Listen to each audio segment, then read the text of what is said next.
Hello, friends. This is Riddhi from EduPlanet. I hope you all are safe and doing fine. हमारा आज का topic है directive principles of state policy, जो Indian constitution के article 36 से लेके 51 तक डील करता है। ये जो डायरेक्टिव प्रिंसिपल का टॉपिक है, ये बहुत इंटरेस्टिंग एंड इम्पॉर्टेंट टॉपिक है।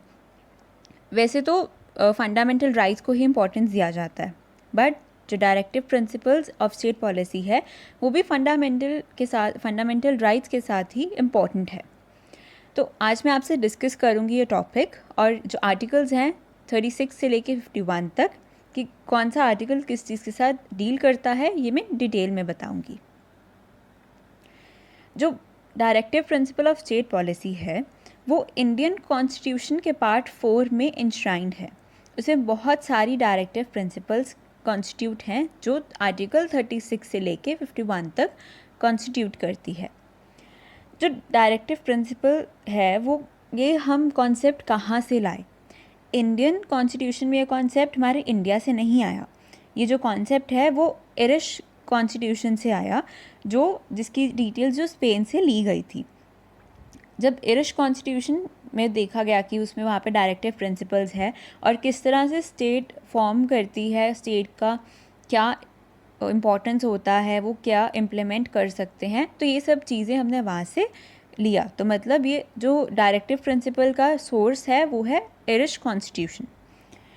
डायरेक्टिव प्रिंसिपल्स बेसिकली एक गाइडलाइन होती है स्टेट के लिए, जो स्टेट को कंसिडर करना चाहिए जब वो कोई न्यू लॉज बनाते हैं, न्यू पॉलिसीज़ बनाते हैं। मतलब डायरेक्टिव प्रिंसिपल एक ऐसा ऑब्जेक्टिव दिखाती है स्टेट को कि उन्हें किस तरह से कॉन्स्टिट्यूशन के साथ चलना चाहिए और कॉन्स्टिट्यूशन को दायरे में रखते हुए वो किस तरह से अपनी पॉलिसीज़ के साथ लोगों के लिए वो कुछ अच्छा अचीव कर सकते हैं। तो ये सब जो है वो डायरेक्टिव प्रिंसिपल्स में मेंशन है। मेनली जो डीपीएसपी होता है वो डील करता है स्टेट के साथ, जैसे कि आर्टिकल 36 है, वो सबसे पहले डील करेगा कि स्टेट क्या होता है, मतलब डेफिनेशन ऑफ द स्टेट। तो जो ये कॉन्सेप्ट है directive principles of state policy का, वो स्टेट के साथ डील करता है। डायरेक्टिव प्रिंसिपल जो इसके फीचर्स होते हैं, जो डीपीएसपी है वो कोर्ट ऑफ लॉ में इन्फोर्सेबल नहीं होता। मतलब जो उसका पहला फीचर हम कह सकते हैं वो है नॉन इन्फोर्सेबल। फिर जो डायरेक्टिव प्रिंसिपल है वो नॉन इन्फोर्सेबल तो है ही, और साथ में वो नॉन जस्टिफाइबल भी है। जस्टिफाइबल हम कंसिडर ऐसे कर सकते हैं कि जो स्टेट है उसके पास इनफ रिसोर्सेज नहीं होते कि वो सारे रिसोर्सेज को इम्प्लीमेंट कर सके एक ही टाइम पे, या फिर वो उनमें से कुछ बेटर बना सके या प्रोग्रेसिव कर सके। तो इसीलिए डीपीएसपी उनको हेल्प करता है। जो डायरेक्टिव प्रिंसिपल्स हैं उसमें अभी जो आर्टिकल 36 से लेके 51 तक जो आर्टिकल्स हैं उसमें कुछ ऐसे आइडियल्स हैं, आइडियोलॉजीज़ हैं जो स्टेट को फॉलो करने चाहिए और स्टेट को माइंड में रखना चाहिए कि जब वो कोई भी लॉ या कोई पॉलिसी बना रहे हैं कि उससे कंट्री को या उनके स्टेट के सिटीजन्स को कैसे बेनिफिट हो सकता है। डीपीएसपी एक ऐसा कलेक्टिव इंस्ट्रक्शंस एंड डायरेक्शंस हैं जो गवर्नमेंट ऑफ इंडिया एक्ट 1935 में इशू किया गया था, और वो एक ऐसा comprehensive economic, social and political guidelines भी कॉन्स्टिट्यूट करता है, जो कि एक हेल्प करता है एक मॉडर्न डेमोक्रेटिक स्टेट को बिल्डअप करने के लिए। तो नेक्स्ट ये टेबल है जिसमें मैंने सारे आर्टिकल्स लिखे हैं और मैं वन बाय वन ये आर्टिकल्स आपको एक्सप्लेन करूँगी। तो पहला आर्टिकल है definition of state, that is article 36। जैसे मैंने आपसे पहले कहा कि जो डीपीएसपी का टॉपिक है वो स्टेट के साथ रिलेट करता है। तो अकॉर्डिंग टू आर्टिकल 36 क्या है, वो स्टेट की डेफिनेशन बता रहा है, जो कि डेफिनेशन सेम है जो फंडामेंटल राइट्स के पार्ट 3 में एक्सप्लेन किया गया था। जो स्टेट का मेन डेफिनेशन है वैसे तो वो article 12 of the Indian constitution में बताया गया है।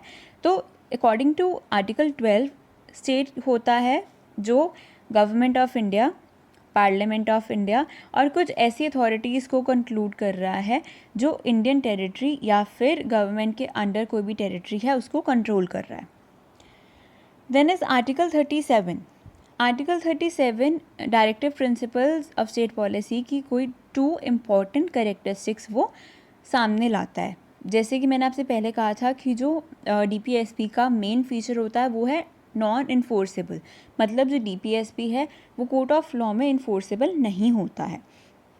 और जो दूसरा है कि वो दूसरा इम्पोर्टेंस क्या होगा फीचर, कि ये बहुत बेसिक और एसेंशियल है कंट्री के गवर्नेंस के लिए।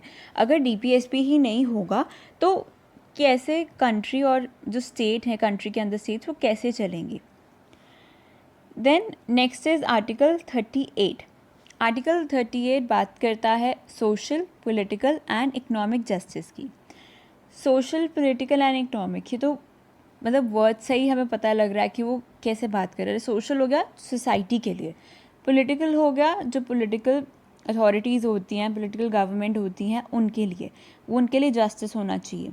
एंड इकोनॉमिक जस्टिस की अगर कुछ लोग हैं जो इनइक्वालिटीज़ फेस करते हैं, जैसे इंडिया में भी बहुत सारी इनइक्वालिटीज़ होती हैं, कभी पॉलिटिकल बैरियर्स को हम देख सकते हैं, किसी को कोई इलेक्शन में जीत जाता है तो कोई नहीं जीतता, तो एक कुछ लोग करप्शन के साथ भी इलेक्शन जीत जाते हैं, तो एक पॉलिटिकल जस्टिस नहीं होता, वो इनजस्टिस हो जाता है। तो वैसे ही इकोनॉमिक जस्टिस है कि काफ़ी लोगों के पास सेम अमाउंट ऑफ मनी नहीं होती है, जैसे कोई रिच है, पुअर है, तो ऐसे काफ़ी डिफरेंसेस हैं, तो ऐसे ही बहुत सारी इनइक्वालिटीज़ हैं। तो आर्टिकल 38 बेसिकली जो social, political and economic justice के साथ डील करता है।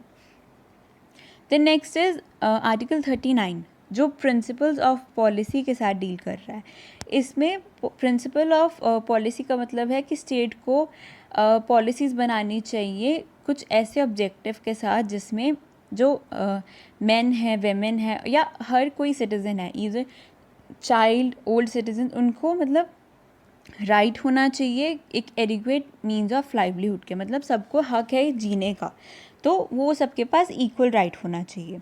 या कोई भी काम कर रहा है उसमें कोई जेंडर डिस्क्रिमिनेशन नहीं होना चाहिए, या कि मेन को ज़्यादा सैलरी मिल रही है और वुमेन को नहीं मिल रही है। तो अगर काम दोनों एक जैसा कर रहे हैं और इक्वल कर रहे हैं तो equal pay for equal work होना चाहिए। ऐसे ही कुछ हेल्थ और स्ट्रेंथ के लिए भी जो वर्कर और काफ़ी से मेन वेमेन जो काम करते हैं उनके लिए भी, और कुछ एज होती है बच्चों के लिए जिनमें बच्चों से काम नहीं कराना चाहिए, तो उस चीज़ का भी ध्यान रखा जाता है। तो ये जो कुछ प्रिंसिपल्स होते हैं जो स्टेट को देखना चाहिए जब वो कोई लॉ बना रहे हैं। Then next is article next is article 40 जो कि ऑर्गेनाइजेशन ऑफ पंचायत के साथ डील करता है, मतलब कैसे पंचायत फॉर्म होती हैं। और जैसे 3 टायर पंचायत होती है कई स्टेट्स में, कई विलेजेस में, और कई विलेजेस में 2 टायर पंचायत होती है। तो ये जो पंचायत कैसे ऑर्गेनाइज होती हैं, उनको कैसे कॉन्स्टिट्यूट किया जाता है, तो उसके बारे में आर्टिकल 40 हमें बताता है। Then next is article 41 that is welfare government. अब वेलफेयर गवर्नमेंट का मतलब क्या होता है, मतलब कि स्टेट कुछ ऐसे इफ़ेक्टिव प्रोविजंस बनाती है जिसमें पर्सन का राइट टू वर्क, जो उनके अनएम्प्लॉयमेंट के केसेस में काफ़ी डिस्क्रिमिनेशन होता है, तो वो जो राइट टू वर्क है वो सिक्योर होता है। और कई जगह पे तो इकोनॉमिक इनकैपेसिटी भी होती है, जैसे ओल्ड एज पीपल है, कोई डिसेबल है, या और भी जो इंसेन होते हैं उनको भी इकोनॉमिक कैपेसिटी नहीं मिल पाती है। तो उसके लिए क्या है कि वो स्टेट जो है वो एक वेलफेयर गवर्नमेंट होती है जो से कुछ ऐसे इफेक्टिव प्रोविजंस बनाती है, जैसे कि मनरेगा है, ओल्ड पेंशन स्कीम है, या फिर असिस्टेंस प्रोग्राम है। इस तरह के गवर्नमेंट जो है वो पॉलिसीज़ और प्रोग्राम्स लॉन्च करते हैं सो दैट पीपल को हेल्प हो सके। देन नेक्स्ट इज़ आर्टिकल 42 जो just and humane work and maternity relief को सिक्योर करता है। आर्टिकल 42 ये कह रहा है कि स्टेट को कुछ ऐसे प्रोविजंस क्रिएट करने चाहिए जिससे सिटीजन्स के लिए इजी हो जाए और जस्ट हो, मतलब जस्ट हो और ह्यूमेन कंडीशंस हो। काफ़ी जगहों पे क्या होता है, जैसे अगर कोई पर्सन फैक्ट्री में या इंडस्ट्री में कोई काम कर रहा है, तो जो लेबरर्स होते हैं उनका वर्किंग कंडीशन इतना ख़राब होता है कि वो काम करते हैं वो सिर्फ इसीलिए क्योंकि उनके पास मनी नहीं होती, बट जो उनके साथ बिहेवियर किया जाता है या उनको जिस कंडीशन में वो काम करते हैं वो बहुत ही बुरा होता है। तो इसके लिए आर्टिकल 42 है जो सिक्योर करता है just and humane work and maternity relief के लिए। देन नेक्स्ट इज आर्टिकल 43 जो डील करता है fair wages and a decent standard of life. हर किसी को हक है कि वो एक डिसेंट स्टैंडर्ड ऑफ लाइफ जिए, चाहे वो पुअर हो या वो रिच हो। तो जो आर्टिकल 43 है उसका मेन ऑब्जेक्टिव ये है कि स्टेट के पास पावर है कि वो सिक्योर कर सकती है बाय कुछ ऐसी लेजिस्लेशन या कोई इकोनॉमिक ऑर्गेनाइजेशंस बना के जिसमें वर्कर्स जो हैं वो डिफरेंट कैटेगरीज, सपोज़ एग्रीकल्चर है, इंडस्ट्रियल वर्क या कोई भी बिजनेस वर्क है, उनमें वो इंडल्ज हो सके और उनका जो वर्किंग एनवायरनमेंट है, जो कंडीशन है वो अच्छा रहे और उनको एक अच्छी वेज भी मिलती रहे जो उनके काम को जस्टिफाई करे। तो इससे क्या होगा कि वो पर्सन जो है वो स्टैंडर्ड लाइफ जी सकता है, एक डिसेंट नॉर्मल लाइफ वो जी सकता है। Then next is uniform civil code. Uniform civil code एक बहुत ही इम्पॉर्टेंट टॉपिक है जिसके लिए मतलब अगर पूरा दिन भी निकल जाए तो वो टॉपिक ख़त्म नहीं होता है। यूनिफॉर्म सिविल कोड एक काफ़ी बर्निंग इशू है। वैसे इसका मतलब ये होता है कि एक ऐसा प्रोविज़न होना चाहिए सभी सिटीजन्स के लिए कि वो यूनिफॉर्म सिविल कोड सिक्योर कर सके through out the country of India. उसमें क्या है कि जैसे यूनिफॉर्म सिविल कोड में क्या होगा कि जो चीज़ें होंगी वो काफ़ी सिंप्लीफाई हो जाएंगी और यूनिफॉर्म सिविल कोड आने की वजह से जो एम्बिग्यूटी है वो रिड्यूस हो जाएगी लॉस में, जो उनको काफ़ी ज़्यादा कॉम्प्लेक्स बनाता है, वैसे वो होते नहीं हैं। तो क्या होगा कि अगर सेम यूनिफॉर्म लॉज रहेंगे तो हर पर्सन के लिए वो चीज़ें ईजी हो जाएंगी। अब जैसे हर जगह पे डिफरेंट लॉज होते हैं तो हर सिटीज़न के लिए उनको देखना, लॉज को समझना वो मुश्किल हो जाता है, तो जिससे क्या होता है लॉज कॉम्प्लेक्स बन जाते हैं। Then next is article 45 that is infant and child care. Article 45 में एक ऐसा प्रोविज़न है कि बच्चों के लिए एक फ्री एंड कंपल्सरी एजुकेशन होनी चाहिए। एक स्टेट ने एक ऐसा प्रोविज़न भी बनाया है कि जो 14 इयर्स ओल्ड के जो बच्चे होते हैं उनके लिए एक फ्री एंड कंपल्सरी एजुकेशन है।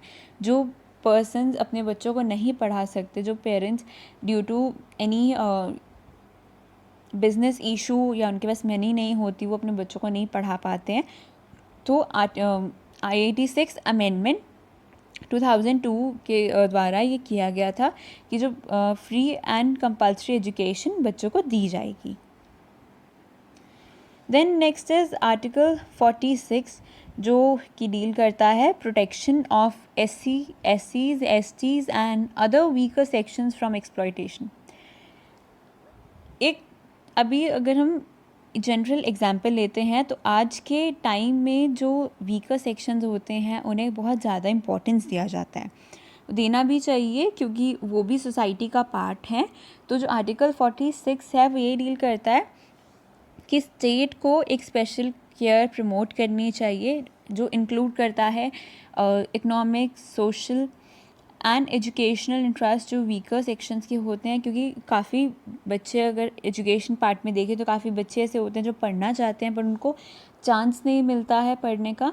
तो जो स्टेट है वो कुछ ऐसे प्रोविजंस या प्रोग्राम्स बनाएं जिससे कि बच्चे जो हैं वो पढ़ सकें और जो भी वीकर सेक्शंस होते हैं जैसे OBCs, SCs, STs तो उनको भी इकोनॉमिक, एजुकेशनल, सोशल में इंटरेस्ट में हेल्प मिले। द नेक्स्ट इज आर्टिकल 47 जो डील करता है nutrition, standard of living and public health. इसका मतलब ये है कि ये मैटर जो है वो न्यूट्रिशन का है। अगर किसी पर्सन को प्रॉपर न्यूट्रिशन ही नहीं मिलेगा तो वो कैसे काम करेगा और वो कैसे अपनी एक डिसेंट ज़िंदगी जी सकता है। तो स्टेट को इस प्रोविज़न ऐसे बनाने चाहिए, स्टेट के पास पूरा ऐसे राइट है कि वो ये जो लेवल ऑफ न्यूट्रिशन है, स्टैंडर्ड ऑफ लिविंग है लोगों के लिए, तो उनको देखना चाहिए, क्योंकि स्टेट की ड्यूटी है कि वो अपने पब्लिक हेल्थ के ऊपर वो इम्प्रूव करते रहे। जैसे अगर हम पंजाब का एग्जांपल लेते हैं, तो अगर कोई सुनता है पंजाब का नाम तो वो ये कहता है कि हाँ, जहाँ पे ड्रग्स बहुत ज़्यादा होते हैं। तो ऐसा नहीं होना चाहिए, गवर्नमेंट को बहुत इम्प्रूव करना चाहिए अपना पब्लिक हेल्थ, उन्हें कुछ ऐसे नॉर्म्स बनाने चाहिए जिससे ये जो ड्रग्स होता है वो उन सब चीज़ों को वो अबॉलिश कर दें। देन नेक्स्ट इज आर्टिकल 48 जो है साइंटिफिक एग्रीकल्चर एंड एनिमल हस्बेंड्रीज। ये बात करता है कि स्टेट को कुछ ऐसे एग्रीकल्चर एंड एनिमल हस्बेंड्री की जो टेक्निक्स हैं उसे ऑर्गेनाइज करना चाहिए, जिससे क्या है कि मॉडर्न मेथड्स और अगर साइंटिफिक टेक्निक्स होगा तो वो पीपल को क्या है वो काफ़ी ज़्यादा एडवांस बनाएगा और इसमें लाइवलीहुड को अर्न करने के भी बहुत ज़्यादा चांसेस होते हैं। देन नेक्स्ट इज आर्टिकल 49 जो डील करता है protection of monuments and places and objects which have national importance. जो आर्टिकल 49 है वो मेनली डील कर रहा है उन प्लेसेस के साथ, मॉन्यूमेंट्स के साथ जो इनका एक नेशनल इम्पोर्टेंस है। जैसे ताजमहल है, उसका एक नेशनल इम्पोर्टेंस है। तो जैसे रेड फोर्ट है, तो ऐसी कुछ प्लेसेस हैं जिनका एक नेशनल इम्पोर्टेंस है और स्टेट्स को, गवर्नमेंट को उनका ध्यान रखना चाहिए, उन्हें प्रोटेक्ट करना चाहिए। देन इज आर्टिकल 50 जो डील कर रहा है कि जो जुडिशरी है वो एग्जीक्यूटिव से सेपरेट होना चाहिए। ये तो काफ़ी टॉपिक ऐसा है DPSCs में, जैसे यूनिफॉर्म सिविल कोड हो गया, आर्टिकल 50 हो गया, judiciary should be separate from the executive. तो ये काफ़ी ऐसे टॉपिक्स होते हैं कि जिनमें अगर हम कितना भी बात कर लें तो वो कम ही रहता है। मैं फिर भी आपको आर्टिकल 50 के बारे में बताऊंगी। आर्टिकल 50 मेनली ये करता है कि जुडिशरी और एग्जीक्यूटिव बॉडी के बीच में एक ऐसा लाइन क्रिएट होना चाहिए जो कि उनके लिए ईजी हो जाए कि जो जुडिशरी और एग्जीक्यूटिव है वो एक दूसरे के काम में इंटरफेयर ना करे। मतलब इसके पीछे ऑब्जेक्टिव क्या है कि वो इंडिपेंडेंस देना चाह रहे हैं दोनों को, मतलब जुडिशरी को भी और एग्जीक्यूटिव के लिए भी। Then the next and the last is article 51। Article 51 बात करता है कि स्टेट को international peace and security provide करनी चाहिए, मतलब इन्हें प्रमोट करना चाहिए कि इंटरनेशनली और नेशनली कंट्रीज़ और फॉरेन कंट्रीज़ में पीस एंड सिक्योरिटी बना रहना चाहिए। उससे क्या होगा कि अगर वो फ्रेंडली और ऑनरेबल रिलेशंस जो है नेशंस के बीच में मेंटेन रखेंगे तो उनके लिए कोई भी इंटरनेशनल डिस्प्यूट को रिजॉल्व करने के लिए काफ़ी मतलब इजी हो जाएगा by the method of arbitration और मीडिएशन। तो जो है इंटरनेशनल पीस और सिक्योरिटी को प्रमोट करना चाहिए। तो ये थे हमारे DPSP के आर्टिकल्स जो कि 36 से लेके 51 तक हैं। तो मैंने इन आर्टिकल्स को थोड़ा थोड़ा आपको ब्रीफ कर दिया है, बट अगर कोई भी आर्टिकल आपको समझ में नहीं आया तो आप हमारे कमेंट सेक्शन में जाके हमें ज़रूर बताइए। Thank you and stay safe.